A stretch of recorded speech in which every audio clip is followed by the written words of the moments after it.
मगर जिद पे अड़ा गया, अपनों से दूर होके मुसीबत में पड़ गया। वाह अपनों से दूर होके मुसीबत में पड़ गया। आप शेर सुनिएगा, हर शेर में एक तस्वीर बना के पेश करूंगा।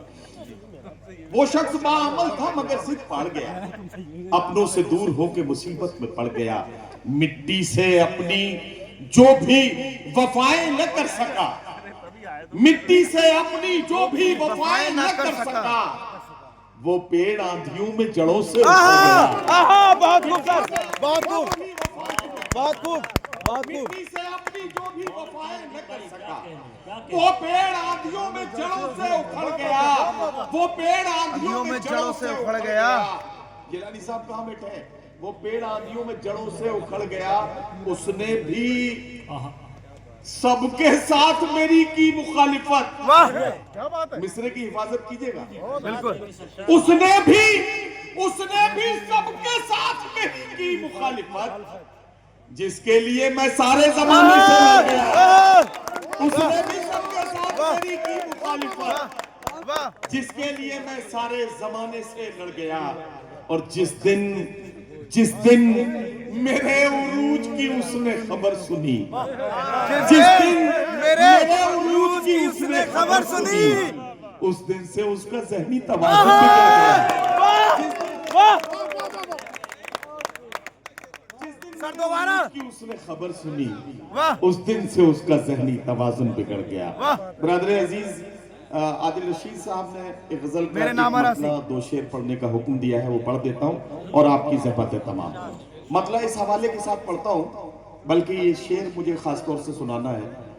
मोहतरम कप्तान साहब और जितने भी यहाँ के जिम्मेदार लोग बैठे हैं, अल्लाह ने बहुत नवाजा है। 30 साल से ज़्यादा मुशायरों में हुए, मुशायरों में आप लोगों की मोहब्बतों के तवस्सुल से ये सफ़र यहाँ तक पहुँचा है। अल्लाह ने बहुत नवाजा। हिंदुस्तान में और हिंदुस्तान से बाहर बहुत सारे मुल्कों में जाने का मौका मिला।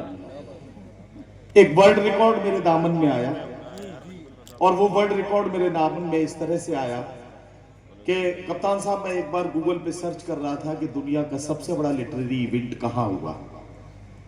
वो वर्ल्ड रिकॉर्ड मुझे दिखाई दिया पाकिस्तान में 49 घंटे तक लगातार चलने वाला एक लिटरेरी इवेंट। उस एक शख्स के नाम पर वो रिकॉर्ड दर्ज था। मेरे अंदर का अब्दुल हमीद जागा। क्या बात है। वाह, मैंने सोचा कि यार वाह, मैं बढ़िया।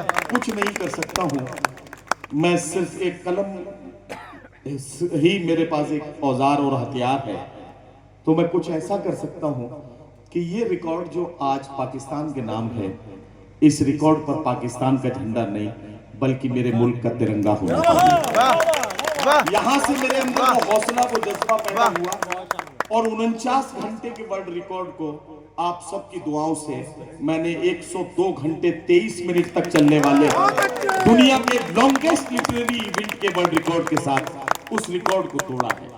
लेकिन मैं इसमें कोई बहुत बड़ा कारनामा इसे नहीं कहूंगा। इसमें सिर्फ इतना सा हुआ है कि यहाँ से पाकिस्तान का झंडा हटाकर मैंने अपने देश का तिरंगा लगाने में मैं कामयाब हुआ हूँ। इससे ज्यादा मैं कोई बहुत बड़ा नहीं कर सका हूं। अब इस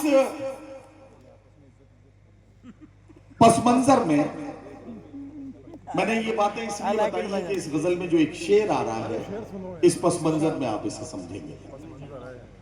आदमियत का निगहबान बनाने के लिए, वाह, आदमियत का निगहबान बनाने के लिए कोई दरवेश हो सुल्तान बनाने के लिए, वाह, वाह, कोई दरवेश हो, कोई दरवेश हो सुल्तान बनाने के लिए। वाह।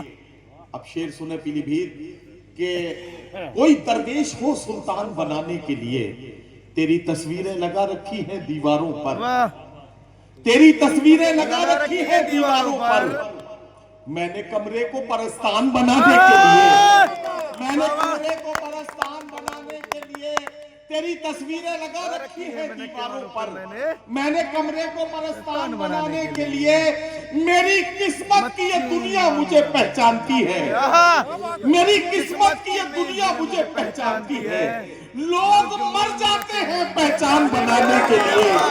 वाह, बहुत खूब सर, बहुत मेरी खूब, किस्मत की ये दुनिया वाह, मुझे बहुत पहचानती है। लोग मर जाते हैं पहचान बनाने के लिए। तेरे बख्शे हुए जख्मों पे नमक डाल दिया, क्या कह दिया सर? अपनी तन्हाई को लोबान बनाने के लिए। तेरे बख्शे हुए जख्मों पे नमक डाल दिया, अपनी तन्हाई को लोबान बनाने के लिए। हजरात गिरामी, मैं अपने हिस्से का वक्त ले चुका। अब मेरे पास 3 लोग हैं जिन्हें अपना कलाम पेश करना है। तीनों बहुत अहम